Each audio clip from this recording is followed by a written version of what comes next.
What's going on, everybody? This is John. I'm here with Anthony here on the Eagles Roundtable podcast. A lot to talk about this week after the trade deadline, Anthony.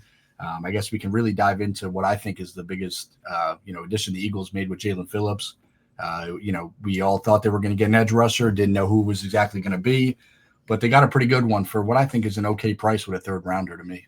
Dude, you get to the trade deadline, man, and it is it's always interesting to see how these deals come through because really, both teams can say they won, right? Where the Dolphins can say, hey, they got rid of an asset, an expiring contract, got a third round pick back for it, and the Eagles are like, heck yeah, we're going all in. They can convince themselves that they're pushing all the chips in the middle. And you know what's funny, John, is like when these trades happen, you get a guy who maybe has some injury history or maybe has a bump and a bruise. And he goes from a losing team in Miami to the best team in the NFC. And it's funny how, those injuries tend to go away. Those tend to disappear pretty quickly when they get on the other team. Yeah, I think you kind of hit on the head. Like, if there's one thing about Phillips that you have to be somewhat cautious of, it obviously is the injuries. Sure. But the reality is like the dude is really good when he plays. To me, he was in a really bad Dolphins defense. And he's had, I want to say at least three different coordinators in the last 4 or 5 years alone. And also be reunited with one of the old ones with Fangio. And I think that's important. I know there were some concerns about a couple Dolphins players in the past not being a big fan of Vic, but Phillips came out. I think somebody even called him at the airport and said, I love this guy. He's a really good person on and off the field. So at the moment, I can't really find anything wrong with this trade. No, it's a good trade, and you get these edge rushers, man, and it's such a good position to trade for because when you're looking at a defense and a team, you put a guy on the edge, like, dude, just go get the quarterback. Like, snap the ball, go get him, right? Your responsibility is quarterback. And for Jalen Phillips, on the year so far, like not his best season at all, 15 total tackles, 3 sacks on the year, which is ranked in the 60s. So he's not having a great year, but he's playing on a Dolphins team that was really struggling to get by. And this will be a shot in the arm for him. Like I said, you can just, especially you get on this Eagles team where who are you going to, pick your poison. Who are you going to block, right? Where are you going to double team? He's going to get a ton of solo matchups. And I have an inkling that he's going to be a tough cover, a tough guy to block, and he's going to be a really nice piece, I think, for this Eagles front up front. Yeah, I've even seen a lot of Dolphins fans react to the trade, and a lot of them understood why they had to move on from him. But a lot were saying there's going to be like no surprise whatsoever if Phillips comes in, he has 7 sacks the rest of the year, and he finishes with 10 on the season. Like he's that good to do it.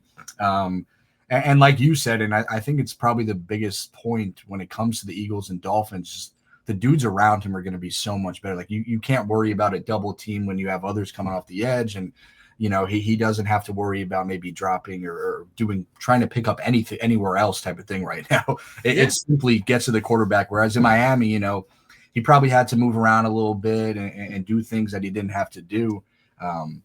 But like you said, there's just so many guys on Philly's defense that it's almost tough to stop them. Yeah, and it's that's the biggest part is when you're game planning for the Miami Dolphins, the focal point is Jalen Phillips. When he's on the field, hey, make sure he doesn't wreck the game. Now, Jordan Davis, who are you going to block? Like, there's other guys that you have to double team. And Phillips, man, outside of just being a relentless kind of pass rusher, just the body type is something that the Eagles are just going to love. 6'5", 260, looks like LeBron James on the edge, and good luck trying to block that for a pass. Good luck trying to block that in the run game. Like that's going to be a lot of problems for any opponent. And obviously, there were some other additions for the Eagles.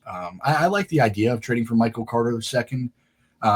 Maybe wasn't as good this year as he's been in years past, but I think in a similar way to Phillips, the Jets defense has really fallen off the cliff the past 2-3 years. Honestly, the first 2 years with Saleh, I thought they were a very good unit.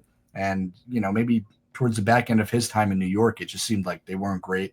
So I kind of expect him to have some, big moments for Philly too. Yeah, there's no question. And I think, it can't go understated the difference in morale, the difference in like excitement that you go from, you wake up one day and you're on one of the worst teams in the league, and then all of a sudden you're on one of the best teams in the league, and how that changes you because these guys are all pros at the end of the day, and when you're losing, it's hard to show up to work, and they still do it, and it's credit to them.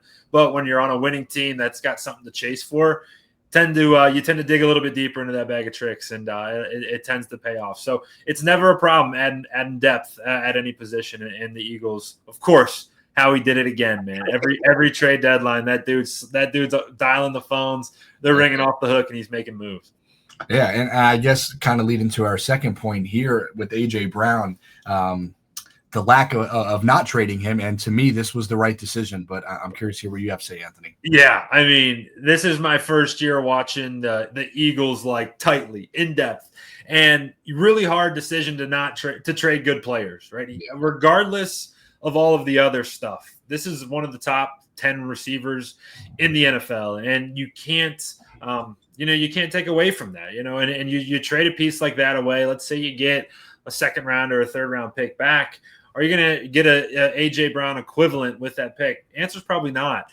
Just ask the Titans, right? They thought they thought Treylon Burks was going to be AJ Brown. It's certainly not the case. So, they keep him. Now the next thing, John, is they got to figure out, like, hey, dude, let's dial this thing in. It may not go your way every Sunday, but we're winning football games. Jalen Hurts is playing good football, and you have to be a critical piece because fresh off of a Super Bowl, but this Eagles team is raring to go back and make another deep playoff run, and they're going to need number 11 to do that. I like the decision to not trade him.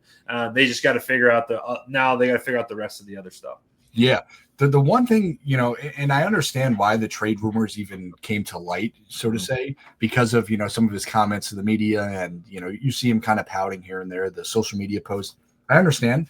But he also did a piece with The Athletic, I believe it was 2 weeks ago, and he kind of said, I don't have frustration over my team. It's more so the fact that, I think I can make a difference in every game I play, and I want the football. And I can't really blame a guy, who's coming off, 2 of the past 3 years, put up 1,400 yards at least with 7 touchdowns, 1 year, 11 the next.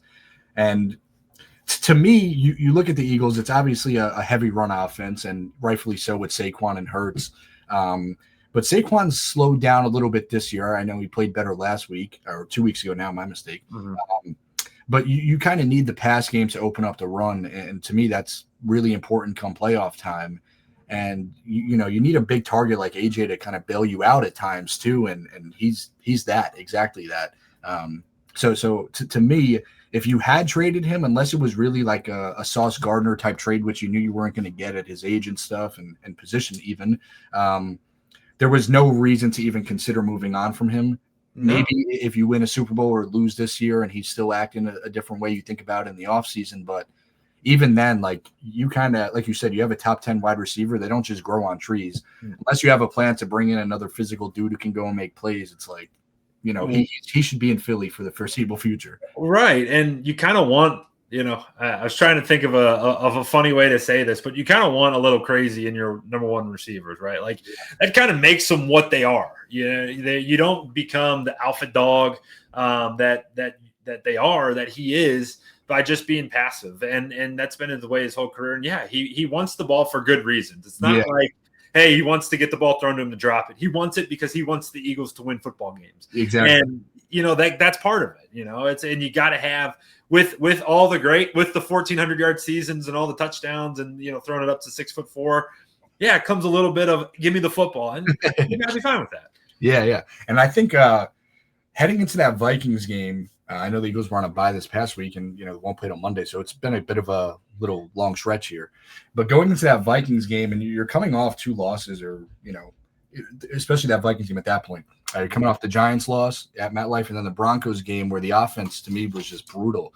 And then AJ Brown kind of just like goes crazy, and Hurts throws for 326 yards and 3 touchdowns, and to me right there, it should have just eliminated any possibility. I know Devonta Smith also had 183 that game, but it just really goes to show like, hey, this is our top guy. We got to get him the football, and I think we all saw the results. Yeah, and I think he even tweeted something after that game, a little cryptic. He was in his bag of cryptic stuff after that one too. But you're like, all right, man, like, all right, you got your touches, you got your touchdown. Like, let's go. This is what the offense is supposed to look like. And truthfully, John, you look at it, when that pass game gets going, the biggest critique and the criticism of this Eagles team this year is the inability to get the run game going. And they have really struggled with Saquon Barkley, best running back in football, to get him rolling. But you see in games like that where they can really push the ball vertically down the field. And what does that do? Then it didn't open things up for Saquon in that game, but boom, they come out against the Giants, first play, 75 yards of the crib. And you're like, oh yeah, here we go. Because they had to be so protective against that big pass game that came up, it opened some things up for Saquon, and that's ultimately what you're trying to get to here with this with this Eagles offense. Yeah, I think the Vikings, and then following that up with the Giants win after they kind of took it to the Eagles. They did. I'm not gonna lie. I think it was Thursday. That was before your time. Hey, that was before your time here on Eagles Roundtable. That was panic button on table and hovering over panic. That was ugly, and it was almost like kind of eye-opening in a way. I actually had some questions about the Eagles after that. But to just respond at home after that, I know I'm not going to sit here and say the Giants are very good by any means, but they have a decent defense. So to do that against that defense is pretty impressive.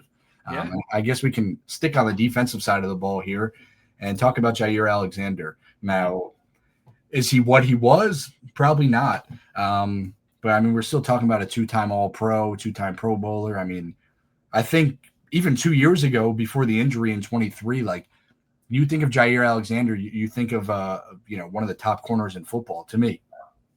Yeah, you absolutely do, and Eagles fans know this. We're getting to know each other here, but coming from a Browns perspective, right? I'm a Clevelander.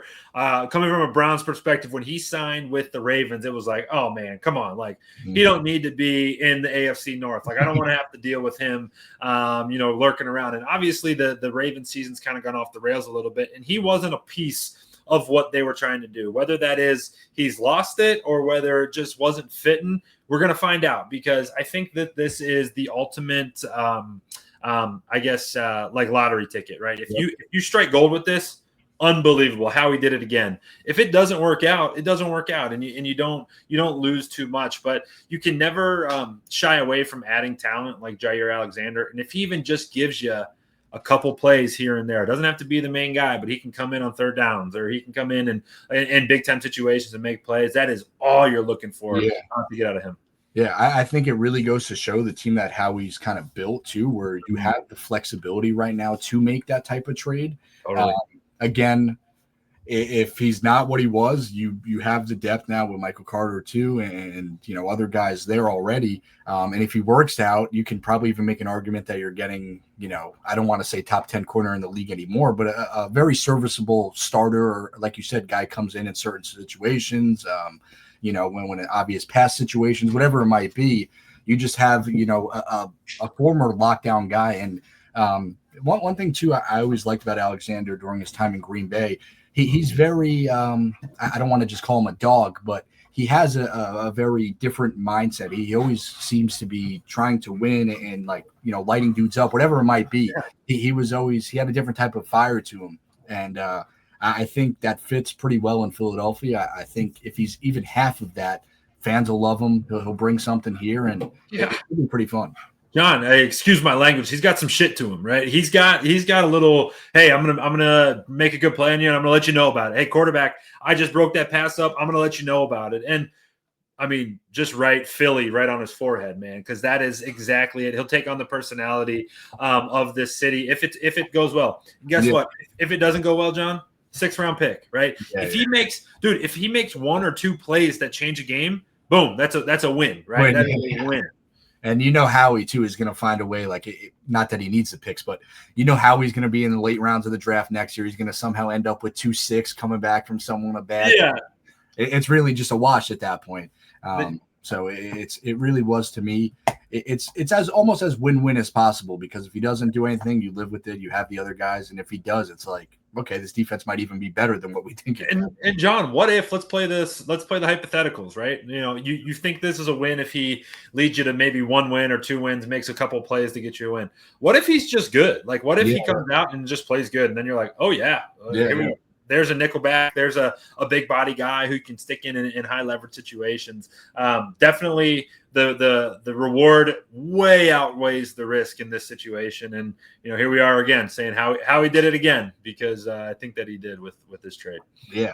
And speaking of more trades here, all right, let's talk about this one. I'm curious. Yeah, so I don't think the Cowboys should have made this trade, and my reasoning has gone back to when they decided to trade, Micah. It was, you had, one of the best edge rushers, if not, I think he's second behind Garrett, who is a clear first in my opinion. But you have a young dude who seemed to enjoy his time in Dallas, I think, and then you just let him off the rails and you ship him out to not only, another team, but you send them to the Packers, and it's like, well, now you just gave the Packers probably one of the better defenses in the NFC, so you have to deal with them for however many years now. I like Quinnen Williams, but Quinnen Williams to me is not a guy who's going to go get the quarterback. I know he has in his career, but he's definitely not an edge. And that Cowboys run defense and defense in general is just so bad that I understand the idea of making the trade, but you can't give up, that second round pick or what are we doing? Giving up no. such it's crazy that this is Jerry, which this is a big conversation. This is Jerry saying, hey, we were a defensive lineman away from being a contender. No. Yeah. And I mean, he got lit up. They got lit up by Jacoby Brissett on Monday night. You know what I mean? Like, the dude was doing kind of whatever he wanted to, and you're like, wow, if they're 3-5-1 right now. I mean, they're not even a close to a lock to make the playoffs. John, in the NFC, if you were, if we're sitting here and they're 6-4 or even 5-5, and you're like, all right, you can convince yourself, you can convince yourself of where you're at. Like, okay, maybe make this trade, maybe not. But you're right, man. Like, when you let Micah Parsons go, that is a signal to everybody. Hey, we're closer to the rebuild than we are to contending. And to go and spend a first rounder on Quinnen Williams, you're like, what? Like what? Like, Quinnen Williams is a good enough player, but like, and if you're Quinnen Williams, you're like, damn, like, anybody else want to trade for me? Like, he got traded, he got dealt to a team that's not even in playoff contention right now. And I don't know about that. A 1-win Jets team to a 3-win Cowboys team. Whoa, look who won the lottery, bro. Like, come on. What are we doing here? I do. I mean, I'm not going to say, Quinnen obviously is a good player. I'm not going to discredit him. And, he maybe was worth a first-round pick to the right team. But, I mean, the Eagles are 6-2 right now. And to me, if I look at what the Eagles did in the early part of the year, I think they played their worst football early. Now, I do want to recognize that the schedule coming up for the Eagles is pretty tough. I mean, they're on the road at Green Bay, which we'll get into here in a bit. They play the Lions. Cowboys on the road, I don't want to say it's a gimme. I think they'll win, but playing in Dallas isn't easy. You play an improved Bears team and then the Chargers on the road. So, maybe things get weird here. I don't think so, just because if we're being honest, people like to say things about Hurts and some of the guys in the Eagles, but for the past 2 years now, it's really just been winning football. And so I can't say, maybe a couple other teams in the NFC drop off, but even wild card wise, like they're not looking great. The NFC North has 3 teams with 5 wins, and the Vikings have 4. So and guess what you could use? if you're a Cowboys, you could use a first round or second round pick to infuse a little bit of youth in your team. You gave up a first rounder, a second rounder, and a defensive tackle. Like, I think Quinnen Williams is a great player. They were not in a position. The Cowboys were not in a position to do that. And we're not breaking news here, dude. This is it's so obvious to me. And it's like, Jerry, what on earth? What on earth are you doing? And he's going to sit there and do his, talking a Southern accent. I think his quote today was like, I love to stir things up when stuff. Like, dude, no, brother. Like, do not stir things. His son had to be like, look at him like, Dad, don't hit the button. Don't hit that eject. It's a crazy trade. Now, John, on the other side of things, the Jets. Hey, a team that is like, all right, we're going all into the rebuild. Yep. You just acquired 4 first-round picks. You got 2 from the Colts, or 3 first-round picks. You got 2 from the Colts and then 1 from the Cowboys. But you also got Smith, who was a first-rounder, if I'm not mistaken, 3 years ago from the Cowboys in this deal. And I know he hasn't played well, but you still get a first-round talent. They got A.D. Mitchell from the Colts. Yep. And you're like, okay, like if they turn into something, you draft they're going to go quarterback next year along with something else. And like, hey, if they hit on all those, Schrager did a nice piece today. He was like, yeah, they hit on all their draft picks except for the quarterback, right?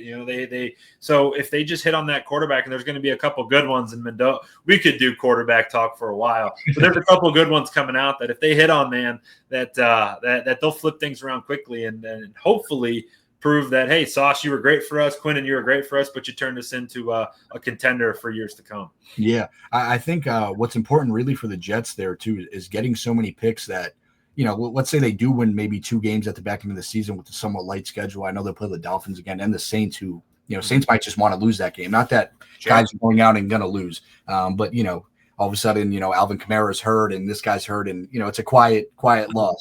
His back hurt this week. Yeah, but you're the Jets now with these 3 first-round picks, and if you finish with the 4, you get the 4th pick, and you maybe call someone and say, hey, we need the first. If Tennessee was to get that, they're not going quarterback, so you give up some assets there, and it's like, well, if there's one thing I think we all can agree for the Jets, it's just they haven't found a quarterback in a very long time, and I don't want to blame Rodgers really the last 2 years, and I do want to say that had he not torn his Achilles the first drive he's on, you're probably looking at a different situation right now. Totally. It didn't work out, so you got to go the young route. You got to go the cheap young talent route, which to me, I thought the Cowboys were going to do when they were acquiring some of these picks, because you look at Dak's contract, you look at CeeDee's contract, and what are you going to do with George Pickens this offseason? Is he going to get paid like a WR1? I don't know. But the cap situation didn't really get any better either for Dallas. No, it's just a super what are you doing trade. You gave up a lot. Again, we just talked about the Eagles doing a low risk, high reward trade. This is a high risk, no reward trade. Yeah. Let's say Quinnen Williams becomes an all-pro this year. Awesome. How the defensive lineman isn't a game-changing position, and it could make a couple plays to impact the game, but outside of a couple strip sacks that he could potentially have, that's not a game-changing position. And they Jerry went rogue again, I suppose. But I guess if you're the Jets, you take it, and the Cowboys fans got to be like, all right, sweet, let me go get my Quinnen Williams jersey, I guess. So we'll have more combos on the Cowboys, obviously, in 2 weeks when the Eagles play them. But for now, we're going to go into this Packers game at Green Bay Monday night. Packers are coming off probably one of the worst losses in a pretty long time in Green Bay against a Carolina team that I know is 5-4 and improved. But I wouldn't go to sleep at night, let's say, if I were a team and worrying about the Carolina Panthers and Bryce Young coming in at Lambeau and beating us. So maybe some get back here for Green Bay, trying to come out and really prove that they still belong. It's panic button in Green Bay right now, because as I kind of paratroop in, I was telling you this before we started recording, as I paratroop in on Eagles Roundtable, I also paratroop in on Packers Roundtable, and very fun show we just did. If you guys are watching this, getting ready for this game, I'd go check it out, because the 2 guys I do it with, man, not happy after Sunday, man, because it was tough, dude. Because Jordan Love, it's so funny to watch, John, because he's got every tool that you'd ever want in a quarterback. He's tall, he's got a strong arm, he stands back there, makes decent decisions at sometimes, but he does this every single game. He will make a play that you say, what on earth are you thinking? Not even my high school quarterback wouldn't do that, that type of play. And you're always just kind of waiting for it. And he had a couple of those. Go back and watch some of the clips, some of the highlights of that Packers game. There was a 4th down where he just threw it. Everybody knows the one I'm talking about. He rolled left and threw it, and there's not even a Packers jersey in the screen. You're like, what the heck was that? And the interception, threw it into triple coverage down the field. What are you doing, dude? So he will give you a couple of those. I would be, for the Eagles, it becomes a very hey, not that you were ever looking past the Packers, but you come into your meetings to start the week and you're like, all right, boys, this is a wounded animal. Let's go. Do not let them hang around. Get them to doubt themselves right away, because that would be a good way to get them uncomfortable quick. Yeah, and what's funny, and kind of as you touched on with Love, and I know a lot of Packers fans, just being a Bucs fan and really keeping up with some Wisconsin sports, they like to blame LaFleur for some of his play calling, but it does always seem like at some point in a game, Love makes a big mistake, and this is why I'm kind of going to go into this here. And you make a mistake against the Eagles, if they're playing their best football, the game is over. All it takes is one mistake. And the one thing I'll really credit Jalen Hurts for is he doesn't really make those mistakes. He might not be Patrick Mahomes. I'm not going to sit here and say he's Josh Allen, but he doesn't lose the Eagles games, if that makes sense, where I think Love does at times. So that's something to look forward to. And I'm also thinking, entering the year, especially when they traded for Parsons, I think a lot of people kind of put the Packers up here and kept the Eagles maybe, right below them. Mm-hmm. And I would think, which is with the way the veterans in Philadelphia and everything, guys got to understand that.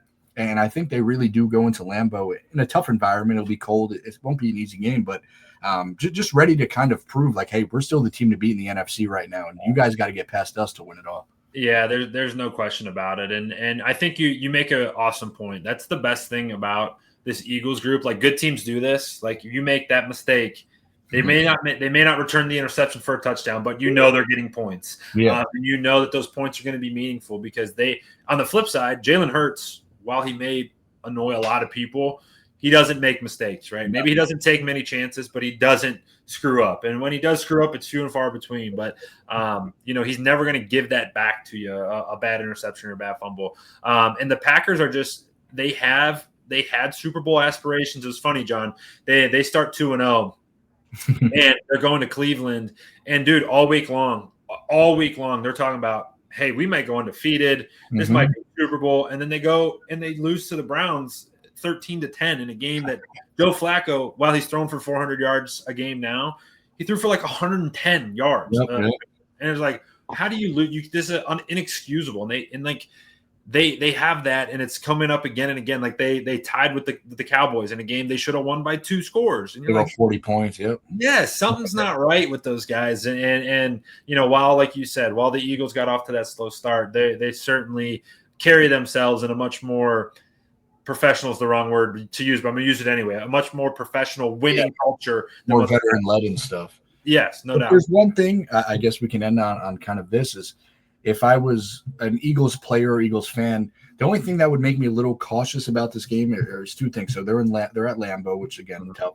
And the fact that the NFC North is literally, 4 teams right now who can win the division. So, I mean, the Bears are playing a lot better. Lions, have looked really good at times and then have struggled at other times. But I think we know the Lions are a really good team. I still think they're the best in the North. But if you're the Packers here and you keep just dropping these games here and there, and then they have a pretty heavy division load in the back, I still think they have to play the Vikings twice and the Bears twice, as well as the Lions again. It almost feels like a game the Packers need a lot more than the Eagles. Yeah. But I still don't expect the Eagles to come out flat or anything like that. And I definitely don't think the Eagles will look past it. But something that we haven't touched on yet, but it's going to play a big role, is they lose their best player in Tucker Kraft. Like, Tucker Kraft tears his ACL. And I'm telling you what, like, talk about a focal point of a team. That's like their leader, that's their vocal guy. That's their, hey, it's 3rd and 8. Who we going to? They're going to Tucker Kraft. Hey, it's red area. Where are they going? They're going to Tucker Kraft. He's done for the year. So they're going to have to adjust their entire offense. And that's going to play a major role too. The Packers are fighting an uphill battle. They need it badly. And I think the Eagles can feel like, all right, if we go into Lambeau, get off to a good start, and keep it close, wait for Jordan Love to make that mistake and then capitalize on it. If that's kind of the approach they take, I think that they're going to be feeling pretty good come Monday night Monday night. Monday night. Late in that game. Yeah. All right. We'll have some thoughts about that game, obviously, at the end of Monday night. John, we can't go the whole show. Welcome to Packers Roundtable. It is. It's good to have you. I know our Packers fan, or excuse me, not Packers, Eagles Roundtable. Our Eagles fans are going to get to know you here. Excited to have you on the channel, and you're picking up, taking the baton here forward. Thank you. Definitely welcome to the crew, dude. Yes. And as Anthony and I spoke about a little bit ago too, we might even have some coverage right after that game. So stay tuned for that. I think it'll be a fun game. It'll be a good game. So we'll see. But I do there's something about, we get into November. They're calling. I know you and I aren't in the same area, but they're calling for snow in northern Ohio. I'm sure that if we're getting snow in Ohio, there may be some snow flurries floating around Lambeau Field. Just talk about football heaven when you took. You ever been to Lambeau? I haven't actually, but I know people who have, and they say it really is a good option. Dude, okay, so long story, I'll condense it. It was Christmas of 2021. I was still living with my parents right after I graduated college, and I basically gave my whole family COVID on Christmas, okay? And I had healed before they did. So they were still quarantined. I was free of COVID. and the Browns were playing the Packers on Christmas Eve. And my dad was like, dude, we're not doing Christmas. He's like, get in the car now and go. And I'm like, are you serious? He goes, go right now. I drove through the night, picked up 2 of my friends, drove through the night, woke up on it was a Saturday morning at Lambeau Field, had like the best day ever. The Browns lost in horrific fashion. Baker Mayfield threw 4 interceptions. I'll never forget it. And we had to drive home sad, like 9 hours. But it was awesome. I wouldn't change it for the world. That's awesome. So good. Well, hopefully Hurts will have a better day than Baker did that night. Yeah. Go look that up. You'll see a picture of me in the stands crying with a bunch of little kids throwing cheese heads at me. All right, guys. Well, this is the Roundtable edition of the Eagles podcast. We'll be back here next week, and Anthony and I will keep you guys informed. But appreciate everybody who's stopping by.